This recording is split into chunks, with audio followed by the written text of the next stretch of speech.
मृणाल गोरे म्हणजे महाराष्ट्राच्या राजकारणातलं एक धगधगतं पर्व। राजकारणात तत्वनिष्ठा, सचोटी आणि प्रामाणिकपणा केवळ अपवादानंच पाहायला मिळतो। मात्र मृणालताईंनी कायम आपल्या निष्ठा अभंगच ठेवल्या। अर्थात त्याचा फटकाही त्यांना अनेकदा बसला, पण त्याची मृणालताईंनी कधीच पर्वा केली नाही। समाजवादी विचारांवर त्यांची कायम निष्ठा होती। 1970 आणि 80 या 2 दशकात मुंबई महानगर हलवून सोडण्याची ताकद असलेल्या मोजक्या नेत्यांमध्ये मृणालताई या अग्रभागी असायच्या। त्यामुळेच प्रश्न गोरेगावातील पाणी पुरवठ्याचा असो की महागाईचा, लोकही मृणालताईंकडे चालत यायचे। मृणालताईंच्या झुंजार नेतृत्वाखाली लढण्यासाठी सज्ज व्हायचे। याच काळात मृणालताईंना मोठा जनाधार मिळाला। 1967 मध्ये त्या मुंबई महापालिकेत नगरसेवक म्हणून निवडून आल्या। तिथे त्यांचे सहकारी होते जॉर्ज फर्नांडिस आणि शोभनाथ सिंग।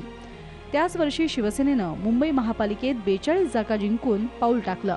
मराठीचा मुद्दा शिवसेनेच्या अजेंड्यावर कायम राहिला, पण मुंबई महापालिकेचा कारभार मराठीतून व्हावा म्हणून ठराव आणला तो मृणालताई, जॉर्ज आणि शोभनाथ सिंग यांनी।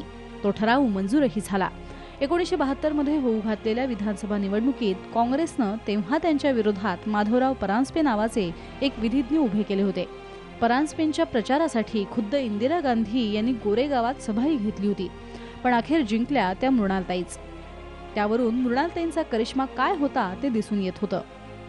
सर्वसामान्यांशी निगडीत अनेक प्रश्न हातात घेऊन आंदोलन करणं, ते तडीस नेणं यासाठी मृणालताई अग्रभागी असायच्या।